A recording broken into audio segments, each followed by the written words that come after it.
Yo, what's up, everyone? Today we're breaking down the slang term nga. So, what does it actually mean? In simple words, nga is a slang term used to express agreement or affection in text messages. People use it when they want to quickly show they agree or like something. Sometimes it can also mean something slightly different depending on the context. Where did it come from? Slang usually has a cool backstory. Nga first showed up in internet chat rooms in the early 2000s. Over time, it spread into everyday talk, especially among young people and online communities. Now let's check out how to use inja in a sentence. Correct example 1. I really love that song. Nga, it's so good.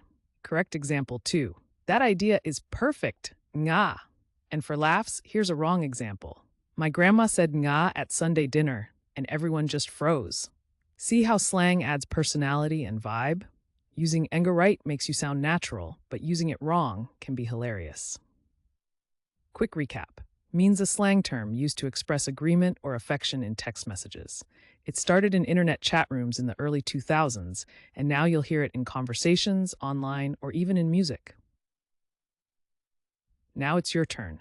Drop your best sentence with Inga in the comments. And if you want to learn more slang and fun word histories, don't forget to subscribe and join our community here every day.